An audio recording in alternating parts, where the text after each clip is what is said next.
I love Krishna, but it's not my path. I need to continue learning about myself and about the world. So I left, and that's when I started to travel completely on my own. So how did you manage your phone 19. to travel all these areas? You say. So when I was 17, I left for a job. I started working. I was working on the campaign. Wow. I know, I had my apartment. I was working, right? So that's how I bought the ticket to go to Hawaii. Wow. You know, when I'm in Hawaii, I have some savings too as well. So during this 6 months stay here in Nepal, haven't you faced hurdle while dealing with government agencies and government administrative bodies? Have you ever deal with them, and have you had any bad experience with them? Me personally, no. But I can speak on the behalf of foreigners, like myself, backpackers specifically, right? Because I've been traveling for 5 years and I've always worked in every country that I've been in, whether that be through art or through hostels or anything. And so I know how hard it is to travel without so much money and without parents to give you.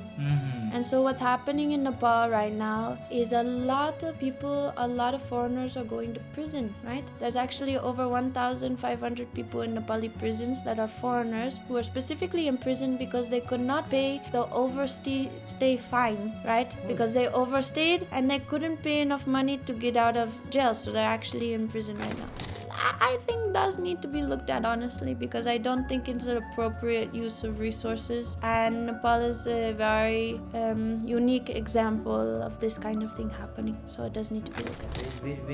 Very kind of negative things. If someone else is staying over and not able to pay fine because of that. The thing is that the fines get so expensive. The fines get so expensive.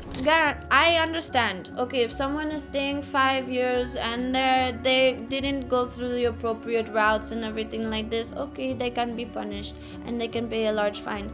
But when it comes to people who are staying 8 months, less than a year, who can't afford to pay the fines and then get sent to jail in Nepal, in a country that is not their country, because they are travelers, because they're just trying to experience and they fell in love with your country and they wanted to stay and they were learning so much and they didn't have any money because they're travelers, because they are true experiencers, because they are babas. नमस्ते, म सिंह बहादुर मोक्तान यहाँहरूलाई फेरि पनि स्वागत छ business कुराकानी पोडकास्टमा।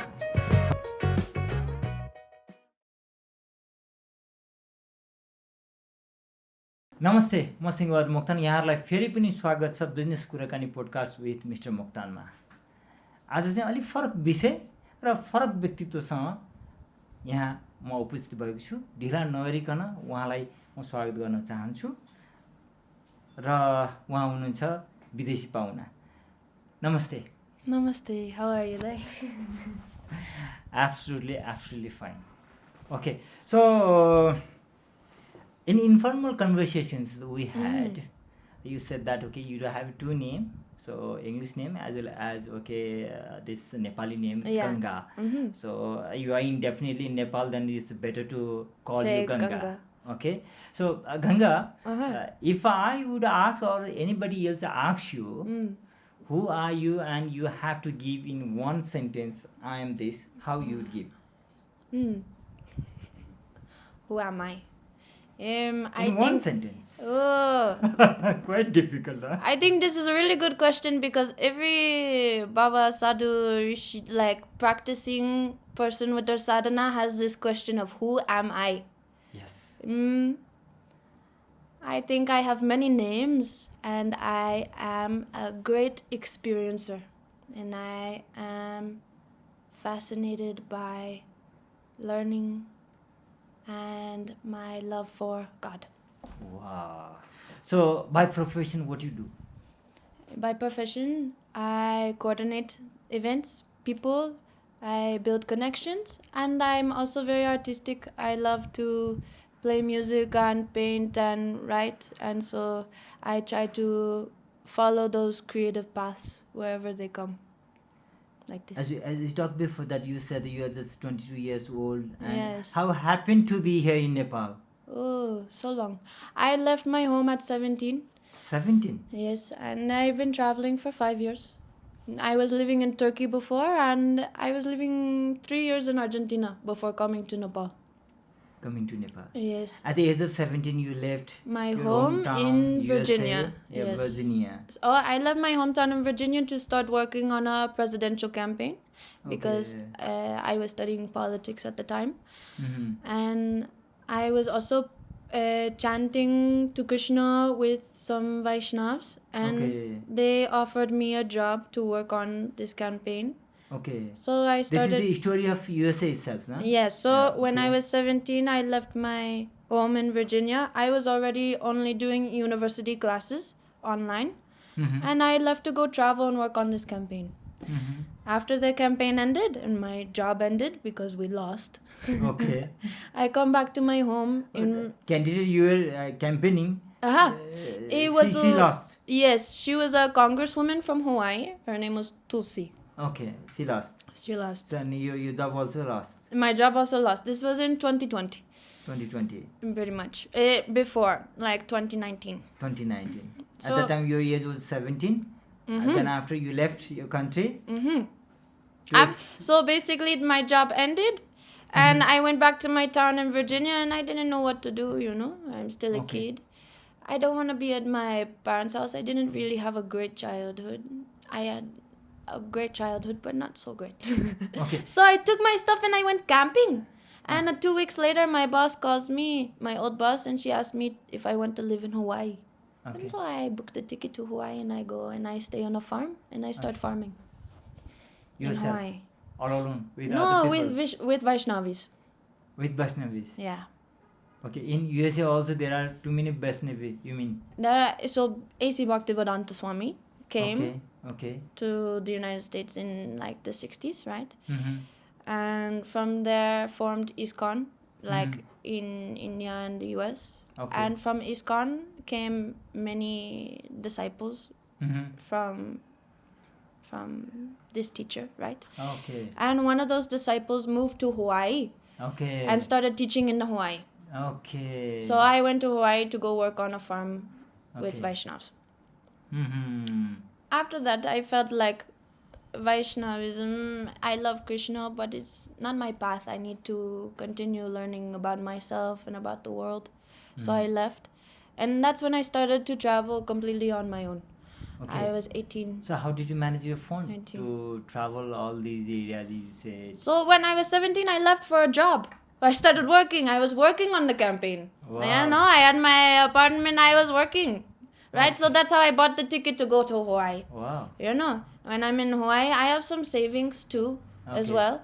And then your parents didn't say that, it's not your age to travel and go abroad and unknown country. They didn't say anything. No. Or they even didn't know that you are moving.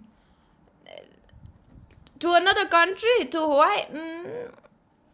Once I left my home. Okay. And once I went to Hawaii, I made it. My parents understood. By that time, my parents understood that she is not meant to be in this town, in this very small town. She's meant to go. Okay. Okay, they let. So they let me go. Okay. But I'm always there, Okay. in a way. So, at the age of, 17, 18, and you left your town, and you said that Argentina, then Turkey. So, what did you learn there? In Turkey, I left Hawaii and I started to really travel just by myself, working, of course, the whole time. Eventually, I leave the States in 18, 19, and I'm traveling Italy, Greece, Turkey, Georgia. I have this plan to travel in the Middle East. But I end up helping a friend managing his hostel in Antalya, in a city in the south of Turkey, along the sea. And then my father, he moves to Peru. And he says he's going to get married and he wants me to come and visit. And I haven't seen my father in a long time. So I leave Turkey and I come to South America. When I come to South America, I understand I need to stay in South America for 2 years at least. With your father? Not with my father, but because of my father, in a way. Because he's getting married, he's going to have a baby, everything like this, second life. Oh, second life. Yeah, and I also wanted to travel more as well. So I started traveling, and that's when I went to Argentina. Okay. And I really connected in Argentina. I found I grew a lot there. I Okay. found myself. I started doing a lot of music, a lot of art. Hmm. And I was always working. Okay, after recording yesterday we talked about, okay, you moved to India and you had spiritual kind of things in there, Ganga, you kind of things. Could you elaborate? Okay, what sort of things that trigger you to move India Okay. and to follow all these spiritual things? So basically, I'm in Argentina and I'm falling in love with the music, with the earth, with the dances, with the people and culture, everything. And I'm finding more about myself. The more in love I become, the more happy I become, the more happy I am with myself. Wow. And so I start experimenting with mushrooms, different psychedelics. And Mushroom is a plant. plant, no? Eating Right. things, no? Yeah. Yeah. Just like marijuana or things like this, every plant is a different tool. Yeah. Everything is a method. Yeah. And so I go through a hard time in Argentina. I fell in love with a person and we separated, and I went back to California in the United States, and I started taking more mushrooms, and I started doing more music and more art and everything like this. Eventually I go back to Argentina and I take mushrooms with a shaman, a girl who was a year older than me. Okay. And she teaches me. She's one of the first what I would call teachers in my life. And all this energy is coming in. This is that mushroom trip with her was the first time my body went into a trance. I had the entire time out of body kind of understanding. My body was getting rid of a lot of energy and welcoming a lot of new energy like this.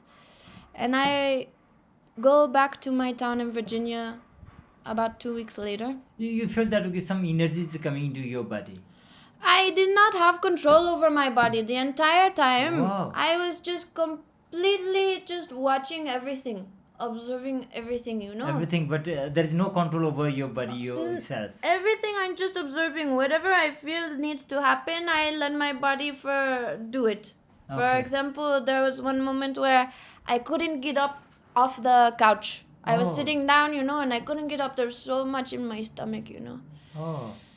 Until this shaman girl, she comes over and she looks at me in the eyes and she says, "Do you want to get up? Yeah. Do you want to get up?" Yeah.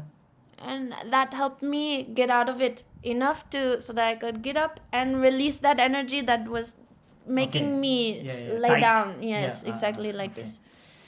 And so things like this happen, People really do have such a knowledge because of their experiences. You didn't go for doctor kind of, this kind of things are happening to me. So there will be... It wasn't it was just during the mushroom trip. Okay. It was just during the mushroom trip because these are psychoactive substances that help you connect to different energy fields, realities, dimensions of your existence. Okay. Right? Mm-hmm. And so that those chemical reactions actually are foundational within the world and the Mother Earth and how things grow. Mushrooms really are such a connective energy and a healing energy that it allows you to progress spiritually if you are in a good environment with people who are experienced in that way. Okay. And so I take this trip and it was a really crazy experience. I felt like I had been waiting lifetimes to have that experience with that shaman girl in Argentina. And 3 weeks later, I'm back in my town in Virginia. And I didn't tell my mother or anyone that I was back. And it's my sister's birthday. And I come to my mother's house at night at like 8 o'clock, 10 o'clock. And I had taken a little bit of mushrooms that day. I didn't think anything was going to happen. But before I had went and kind of meditated in the mountains near my town and went back to my house, and I'm tripping. I'm really having such a crazy experience as I go up to the door of my mother's house. And when I get up to the door, I feel this energy, this sensation that I should just turn around in a circle before going inside. I don't know why. I don't know why. I'm not taught these things. You think I am some 22-year-old girl from a small town in Virginia, a small farm town. Okay, I have traveled many places, I have met many people, but if you think that I knew why I was turning around in a circle before entering my mother's house, no, I did not. Okay. I knew nothing. Then to figure out what's happening to me, then you move to India. So then I go into my mother's house. Yeah. And there's all this energy, and at one moment I start to get the same feeling, like I can't get up, so much energy building. And I go and I search through my bag for a charger I want to call my father. I just go and I'm searching through my bag, and I find this crystal from a river in Argentina. My friend gave me. And when I find this crystal, all this energy starts going, and I'm on the floor doing yoga for 30 minutes. I didn't do yoga before. Of course, I know what yoga is. This is mainstream yoga, capitalism. Everyone knows what yoga is now. This stretching and everything, But when you feel like you're being forced to do yoga, like your body just needs to do it. And I'm lying on the floor doing yoga, and I get I'm seeing things, of course, because my eyes are closed, and I'm seeing this, image of a goddess with many arms. I don't know. Of course, I know vaguely Hinduism. I know, of course, because I've been chanting to Krishna and everything like this. I was living with Vaishnavas. I've been to a Buddhist Gumba when I was 15. I have had such random experiences in my life. I've always been connected. I have always been connected, but it has been a process. During yoga time, that you through inside eyes, you can see that too many hands up. So many hands, man. So many arms. And so I still didn't understand. I was like, okay, this is goddess. Okay, I'm turning in a circle, everything like this. But I had no actual knowledge, But I just had this feeling like, okay, everything will be okay. I'll get answers eventually. And a week, 2 weeks later, I am in India. I got a $200 flight to Mumbai from my town in Virginia. That's the cheapest flight I could have gotten. Cheaper than going to Argentina, Turkey, California, anywhere. I go to Mumbai. I'm thinking, okay, how can I get answers? I know what I'll do. I'll do Vipassana. Everyone, when something crazy spiritual happens, they're like, okay, Vipassana. Okay. The crazy things happening, so then exactly. I look online where to do Vipassana. Rishikesh. I've always wanted to go to the rivers in India ever since I was 14. Okay. But I kind of forgot about it, and I'm like, Rishikesh, I can go to the river, I can do Vipassana, it will be okay, something will come, answers will come along the way, I don't need to worry. Okay. I take the bus from Mumbai to Delhi, and the bus from Delhi to Rishikesh. I arrive at Rishikesh at 5 in the morning. And I put my stuff at the hostel, and I walk down to the river. I arrive at the Ganga at 6 in the morning. I have my ukulele, and I start singing. Just me and myself by the river, Okay. I do what I've always done, and I've always followed my own feet and my own feeling and my own love for things. Okay. And so I'm chanting by the river. And there's this Baba by the river as well, and so much energy and things like this. And I give flowers to the river, and some things happen, and I'm walking. I bathe fully in the river.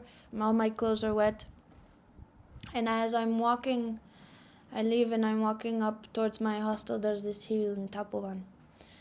And a Swami comes down all orange on a moped, you know. And I see his face and it's such a familiar face, you know. Mm-hmm.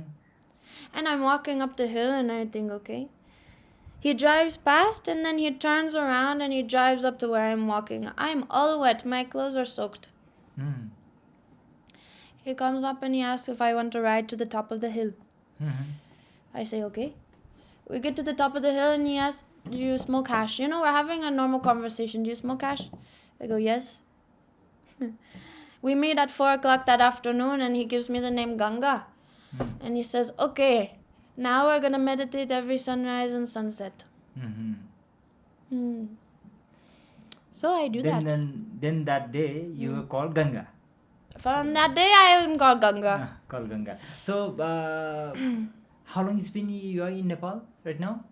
6-7 months. 6-7 months. Mm-hmm. So what is your planning to stay further? So right now I'm partnered with an organization called Spiritual Tourism Nepal. Wow. So we are focused on building a spiritual community here in Nepal as well as all over the world. I'm really focused on building a satsang. Okay. Like I said, I am a coordinator and a connection builder. Okay. So it means that you are here to do business in spiritual tourism. I am here to be happy and I am here to build a community so that we can all be happy. Okay. The one medium is to do business also. You also need a money now. Also need money, of course. Money comes and money goes. Yeah. But the main thing is building a community. Yes. And through that also you wanted to do kind of somehow business which will connect people. Exactly. And which will generate some kind of funds also. So the way I'm associated in a business aspect is we build connection places. Okay. For example, ashrams, hostels, art residencies, music residencies, retreats, places where people can go and not necessarily have to worry about housing or food.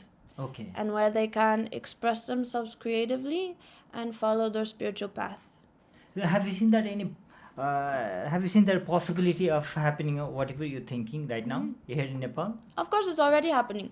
Happening. Yes, with Spiritual Tourism Nepal, we have one ashram in Kusadevi and Panoti. We work with the monastery in Kirtipur. I help with. I have my own hostel called Pilgrim Palace in Bhaktapur. Okay. And a music residency there as well. And we also have a retreat place in Pokhara, which is, these places are really just for people to connect and be creative and talk about God. Okay. So yeah, obviously, as you said that you are into spiritual tourism, and this is a kind of a business modality. So you are also saying that ashram is there. Okay, connecting people are there. So how we gonna generate revenue? Okay. Revenue comes from where? From people, right? From people. So everyone always asking me for money, honestly. Yeah. Everyone always coming to me, okay, can I have this? Can we do this? I need money. Of course, everyone needs money. But people are failing to understand that who's giving them the money? Who do you want the money from? Because money is also karma, right? So do you want positive or negative karma? How do you want the money to come to you? Yes. Right? Yes. So people need to understand that if you want money, you need money from good people. Yes. Right? So how do you get money from good people? You build a community of nice people. Okay. And so that's where it starts.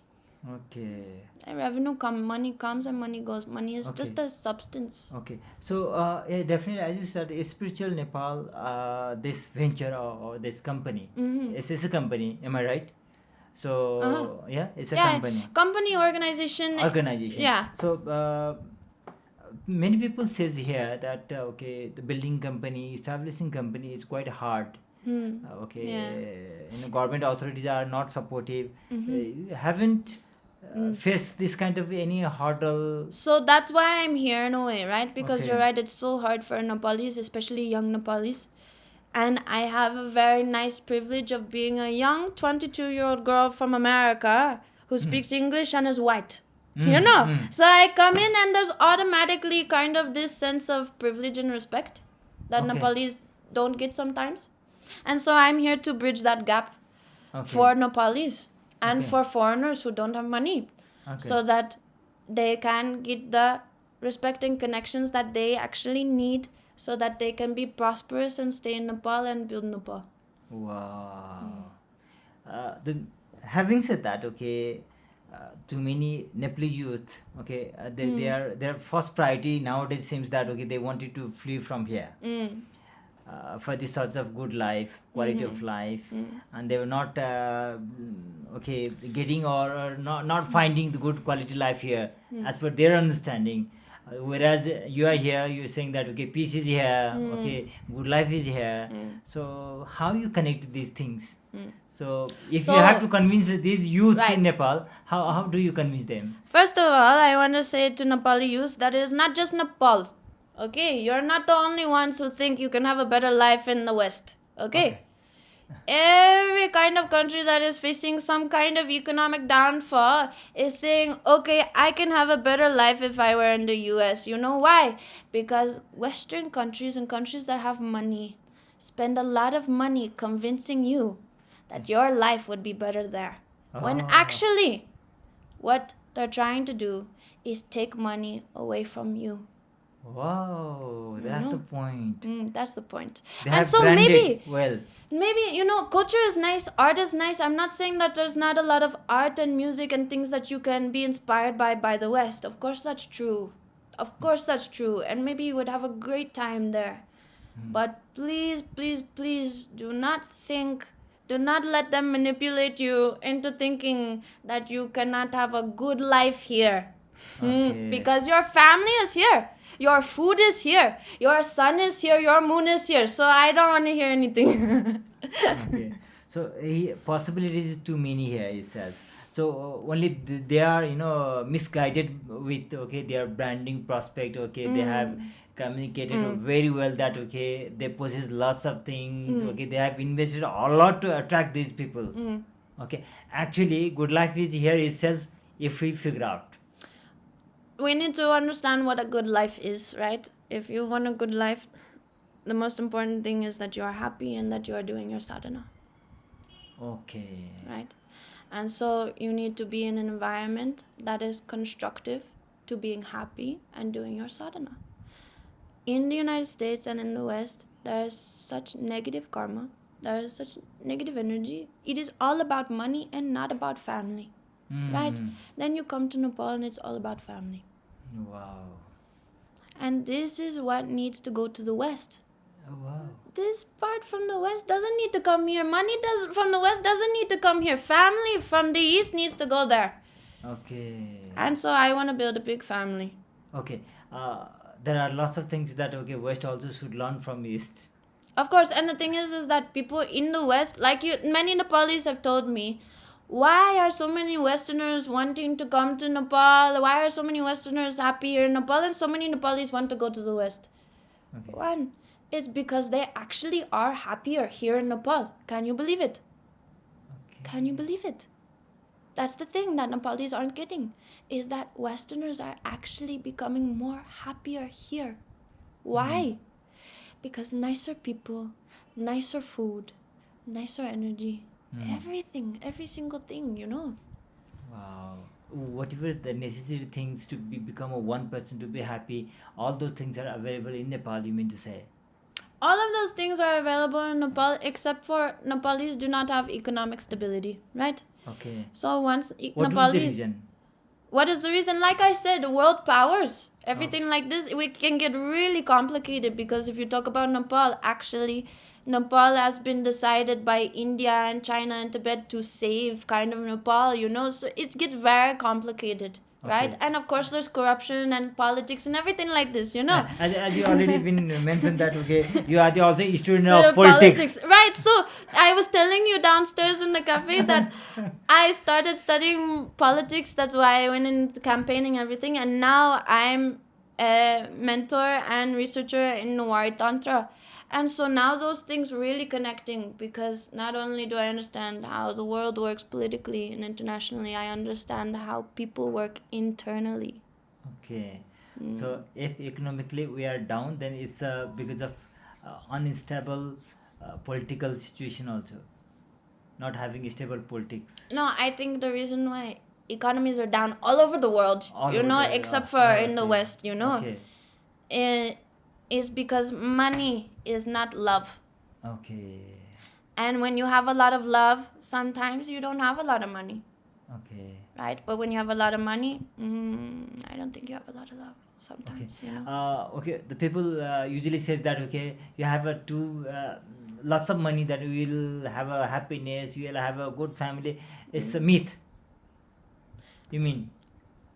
I mean, if you want to talk about Lakshmi, if you go the other direction, where you're doing your sadhana, where you're where you have your deities, where you are beginning to understand yourself and the people around you, then you may be blessed with economic fortune, right? That happens, of course. That happens. Smart people, legends, everyone who is doing their sadhana, and whatever you want to call is sadhana, right? For me, it's a specific term. For you, it may mean something else. But I'm saying everyone who's doing their sadhana, money comes. Money comes. Because money is a thing. You don't need to go after only money. If you do, okay, with good intention, sadhana kind of things, it will automatically comes money. Not only if you're doing good, but there are people who are not doing good, who still kind of understand and have a specific power and strength and energy about them. Right? That can make money, right? But at the same time, money, there's a spiritual aspect to money, and there's a material aspect to money. Yes. And most of the time we're talking about the material aspect of money, which is often negative, which is often a negative karma, because there's so much disparity, so much poverty, and so much sadness that comes into the things that we buy, eat, consume. Okay. Anyway, how long do you thought of staying in Nepal? I have to work out, to be honest, I have to work out a visa situation and everything like this. I want to get a business license here in Nepal. I would like to stay as long as needed. And I know that the river will always take me where I need to go. Wow. Okay. But I really love Nepal, of course, obviously. Otherwise, I wouldn't be here speaking to you about Nepal. And also, we talk about Tantra. Okay. So how you get into this Tantra? Is it because of those trauma things that happened to you? No. So... or Ganga, or those things, something tied to your body and you cannot, those things you drive into this Tantra. So there are two things about me. One is I love storytelling. Storytelling, I feel like, is the way we build connection in this world. Wow. And the other thing is I love to learn, and I like to speak about things academically as well. So Tantra is really nice because Tantra is kind of like an academic guidebook to spiritualism and your deity and your God. And that's pretty cool. And I started following my Tantra after I left Rishikesh. After I practiced with my teacher, I went to Nepal for a thing called a rainbow gathering. Which we can talk more about later. But at this gathering, I helped build a library. And everyone brought their books, and one of the books that came was a book of Nawari Tantra on the goddess Kubjika. Yeah. Okay.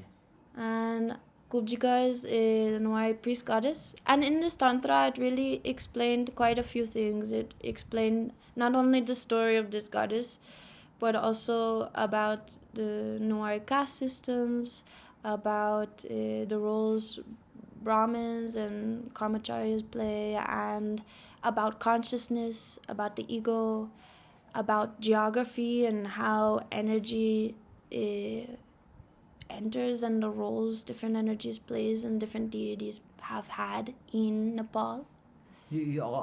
All these things you learn from All of these things I have learned through experience, and yes, through this Tantra and through my different teachers. I have been very lucky and very fortunate to have many, many teachers in my life.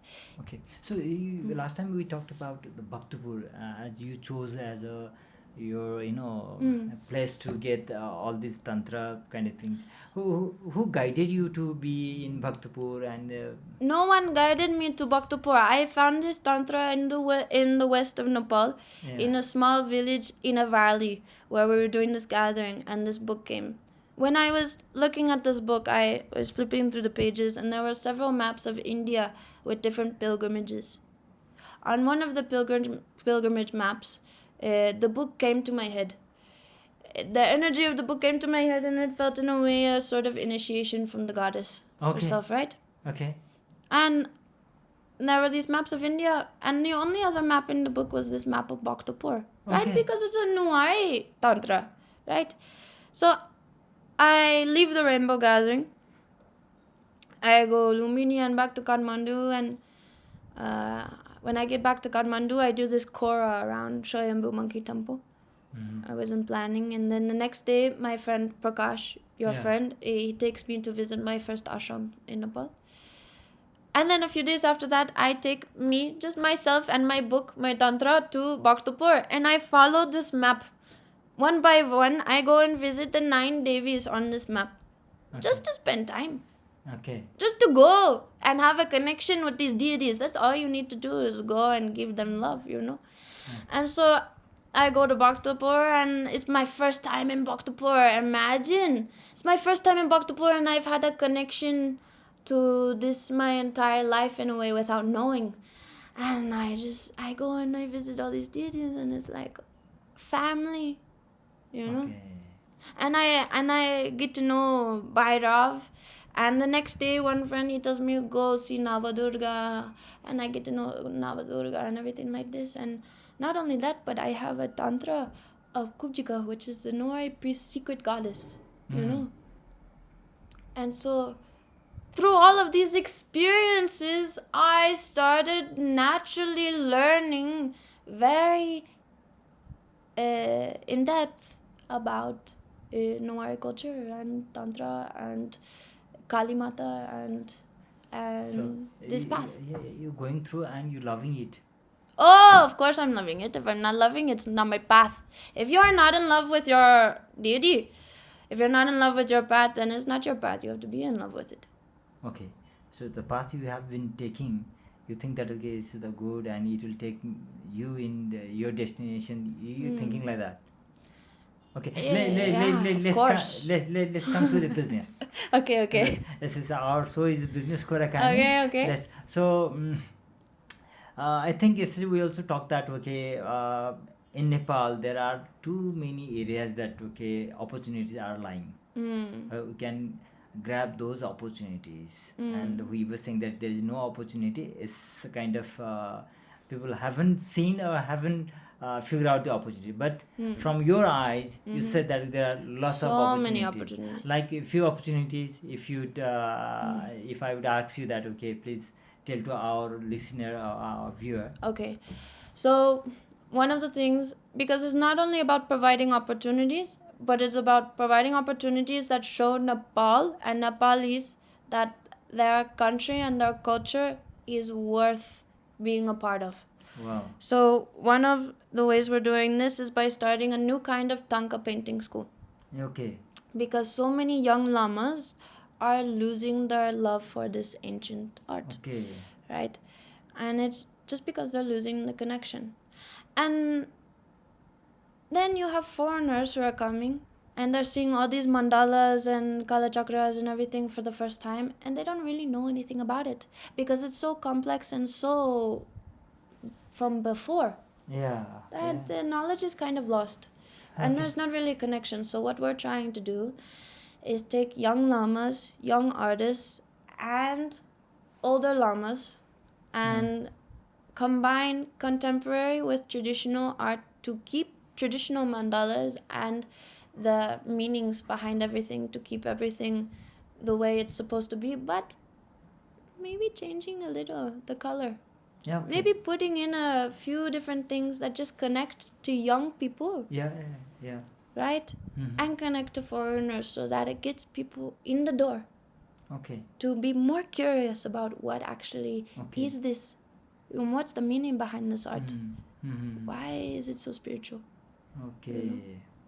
So there is opportunity. If we work out a little bit twist in Thangka painting, you could see lots of opportunities there. Yeah, it's not necessarily twisting. It's keeping the Thangka. It is completely traditional, right? It is there. It is the medicine Buddha. It is a mandala, right?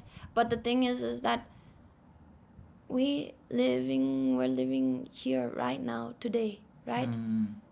And we have to continue in the love of what is today. That's fine. Are the other areas that you have figured out within 6 months in Nepal opportunity?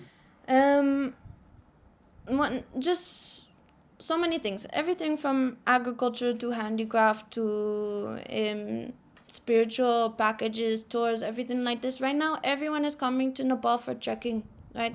This is the major thing that Nepal's tourism is putting its money and attention to, is trekking, because you guys have the Himalayas.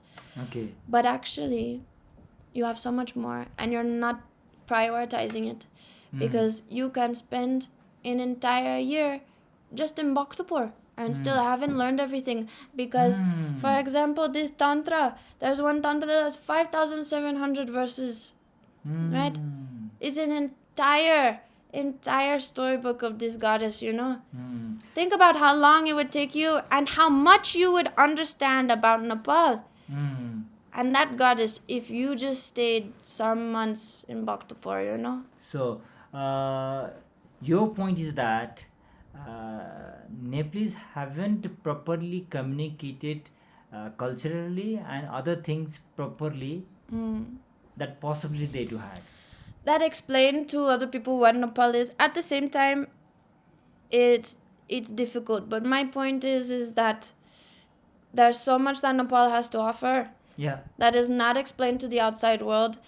And that can be put and very much profited off of, in a way, And not only that, but it would also allow foreigners to really understand what Nepal is, instead of just going to the mountains. The mountains is a very spiritual experience, of course. Everyone should go to the mountains, At the same time, you shouldn't just go to the mountains and then leave. That's the point I'm trying to make.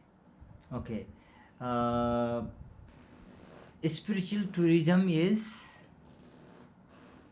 could be one of the revenue generating part for the Nepal. Of course, it could be the revenue generating path of Nepal. You have no idea. Your mountains are not your only spiritual asset.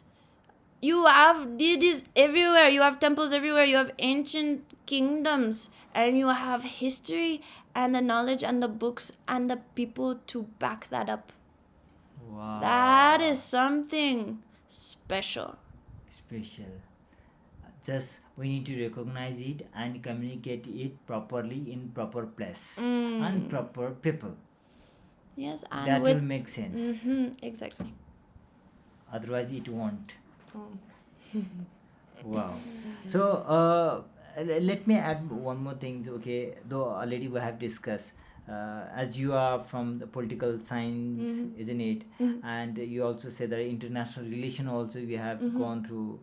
So, do you think that what I have heard, I have heard that in our neighboring country they don't want to see Nepal to grow. If Nepal will grow and they will become financially independent, then they will not listen to them. Yeah. So as long as Nepal will remain as a foe and will depend on them and will be following them only. So because of that strategy also, this neighboring country never will allow us This is why I'm here in Nepal, right? This is such a great thing to bring up because this is why I'm here. Basically, Nepal, because it's so special and unique and so happy, it has the unique opportunity to teach, right? So one of the things that we're doing is we're developing a 122-day course in Nepal connected to the universities. It will be an accredited course, almost like a foreign exchange program, but open to everyone.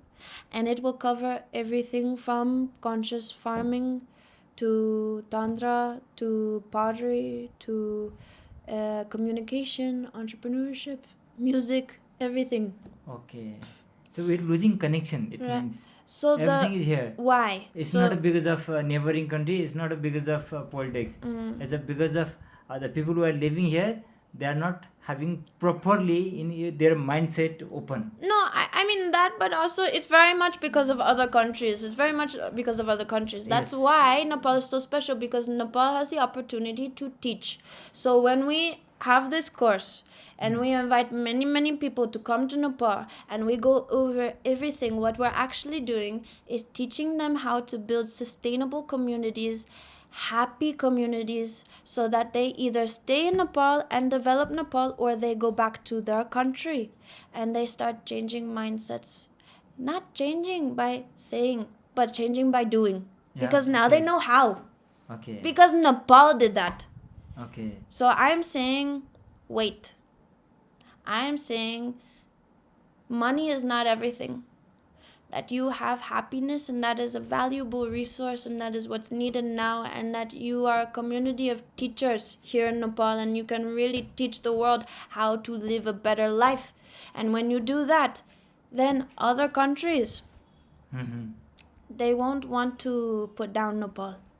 They will want to help grow Nepal. Oh, yes. That's great. Great. So, okay. Okay, what else your plan is here in Nepal further? Your visa things is there, okay? So still it's visa is everything is set, and you are allowed visa for let's suppose 10 years to stay in Nepal. So what would be your plan? My plan is to be wherever I'm needed to set up connection places in Nepal, to give advice and to be a mentor in Noai Tantra, and I want to learn Sanskrit. Right now I'm focused on learning Sanskrit, and so that I can also translate these texts and help translate these texts to other people and bring them other places as well. Wow. And I also want to, while I'm here in Nepal, I want to organize things in Argentina, so that Argentina is also building, because I really have such a love for there too, and connection, and lots of friends that want to do the same kind of thing and are very happy and loving and can do the same kind of thing in Nepal. But Nepal is the place to start. Okay, so during this 6 months stay here in Nepal, so haven't you faced hurdle while dealing with government agencies and government administrative bodies? Have you ever deal with them, and have you had any bad experience with them? Me personally, no.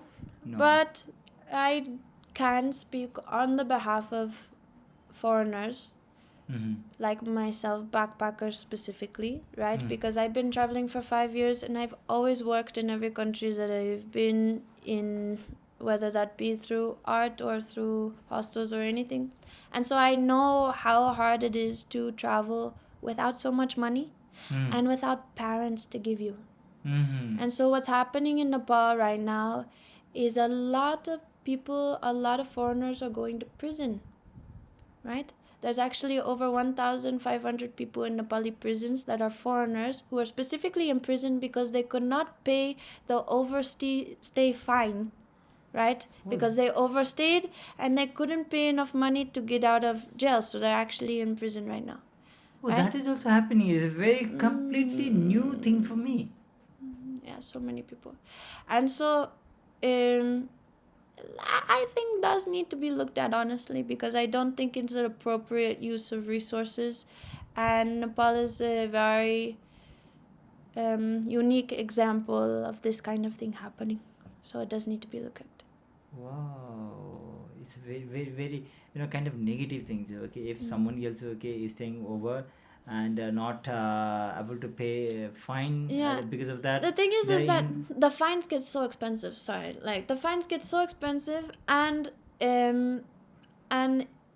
these people, like, I understand. Okay, if someone is staying 5 years and they didn't go through the appropriate routes and everything like this, okay, they can be punished and they can pay a large fine. But when it comes to people who are staying 8 months, less than a year, who can't afford to pay the fines and then get sent to jail in Nepal, in a country that is not their country, because they are travelers, because they're just trying to experience, and they fell in love with your country and they wanted to stay and they were learning so much, and they didn't have any money, because they're travelers, because they are true experiencers, because they are babas, and they should be respected as babas. Oh, yes. Baba. Yeah, good example, Baba. I'm glad you asked me this question, because I really do think that it needs to be talked about a lot. Oh, wow. Interesting, quite interesting. Okay, so your future plan? Sorry, one more thing. This is a really good topic, because I have met so many friends personally who are doing so much for Nepal and Nepali citizens, but they are foreigners and they can't afford, or they are overstaying their visa, and they get in trouble for that. But I've seen, they've done such incredible work. Wow. Yeah. So they do not deserve to be treated like this. Yeah. But it's okay. Rather to praise them, award them. Not necessarily award them, but maybe not waste your resources and money on housing them in your prison. Okay. That's all I'm saying. That is also good point. That is also good point. Yeah. Okay. So anyway, we're also getting out of time also. Okay. So only now I do have a few more questions, 2-3 questions. If I would ask you a few suggestions for within 6 months, I believe that you must have met too many people here. You talked. Yeah, isn't so it? many people. So, you might have met government authorities, might have met with entrepreneur, business people, musician, youths, isn't it? Yeah. So if I would ask you to give 3 suggestions for Nepalese youth, as a being a UI youth. Oh, okay. Okay, youth. 3 suggestions. What would be those 3 suggestions for Nepalese youth? For what? For just in general? In general. Nepali youth. So ground is, I'll tell you that as already I mentioned that they are not finding opportunities here from their prospect. Okay, so we'll talk about financially a recommendation, spiritually a recommendation, and just like a general recommendation. Okay, fine. Financially, a recommendation for Nepali youth: get connected to me and my partners, and we'll try and help you do something. Wow. Right? And spiritually, a recommendation: talk to your parents. Okay. Talk to your grandparents. Okay. Sit down with your grandmother. Okay. And or whatever God is closest to you, and follow and give your love. That's all. And general recommendation: don't be boring. Don't be boring and don't be bored. If you're getting bored, stop doing whatever's making you bored and do something. Be creative. Be creative. Yeah, that's my general recommendation. And always follow your feet. I promise that love will always be your best path. Love always be the best. Your best path. So, if you do have any suggestions for government authority of Nepal? Mm. Work on your tourism development and sector, and I work with foreign ambassadors who want to give you money and really contribute and connect with young Nepalis. Okay, so you said that work for tourism sector. So is there any point that government should look after? For example, in Bhaktapur, one of my friends, she's from Australia, but she's been living in Bhaktapur for 2 years. Yeah. And she's learned Nepali and everything like this, and she actually just got elected, I think, as like the president or something of tourism in Bhaktapur. Yeah, right? This foreigner girl and everything like this. So there are so many ways in which we can slowly kind of express to the Nepali government the ways in which foreigners can actually help conserve and contribute to Nepal in a very whole and nice manner. And there are ways we can do that, and maybe lowering the price, the entrance to Bhaktapur, that can be talked about. Because right now it's 1,800, and I'm telling you, I've paid that over 5 times. And 1,800 rupees to enter foreigner. Okay. Yeah. So it should be reduced. It should be reduced. Okay. So but I am very much willing to talk to anyone and everyone about the ways in which we can do that makes sense for Nepali citizens and that conserve Bhaktapur. What is your experience? Okay, lots of people say that infrastructure, especially in transportation, road access, is so pathetic. It should be improved. What is your point on this? Yeah, I think transportation is a very complicated subject in Nepal. I'm not going to pretend that I know how to fix that issue right now or what to do about it, but yeah, of course it's an issue. It's an issue and it has to be solved. It's an issue, and of course if it's solved, it will help a lot, and it will allow Nepal to have, right now, Nepal's safety ratings, right? For the rest of the world, Nepal is not seen as that safe, actually.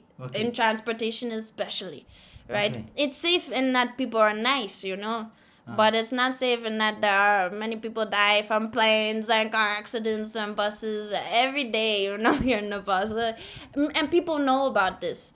And it's something that as a foreigner, as a traveler, that I have to be aware of when I'm traveling in Nepal, just like other Nepalis. And of course, the more infrastructure you can put into your transportation, the better it will be for Nepal.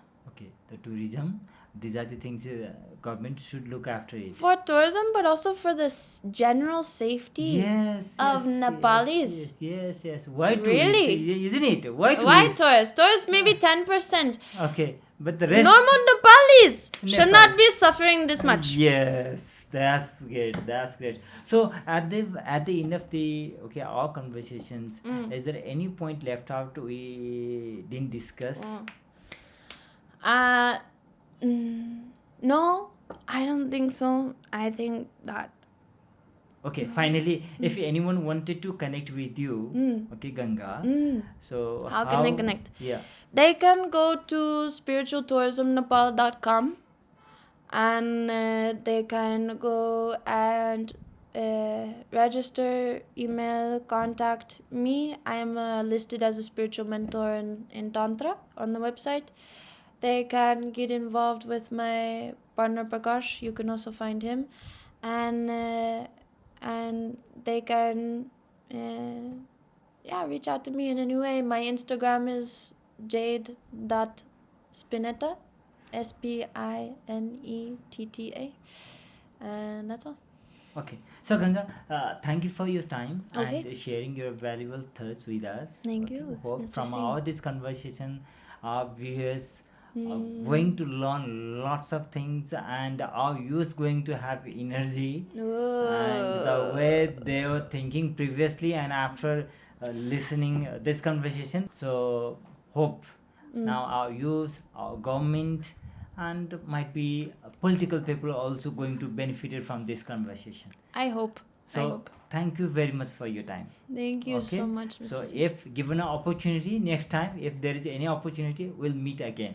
Okay, sounds good. Namaste. Namaste, thank you. Okay. साथीहरु आजको यो conversation भनौँ यो संवाद अंग्रेजीमा रह्यो तैपनि जतिजनाले अंग्रेजीमा बुझ्नु भयो पक्कै पनि यसबाट सिक्ने कुरा धेरै थिए र छन् पनि र हामी भन्छौँ विदेशमा धेरै कुराहरू छन् होइन नेपालमै धेरै कुराहरू छन् भन्ने कुरा आजको यो संवादबाट स्पष्ट हुन्छ र बुझ्न गाह्रो भएकोमा त्यसमा क्षमा प्रार्थी छौँ तर बुझ्ने कोसिस गर्नु होला र हामीलाई फलो गर्नु होला यति भन्दै आजको एपिसोडबाट बिदा हुन चाहन्छु नमस्ते।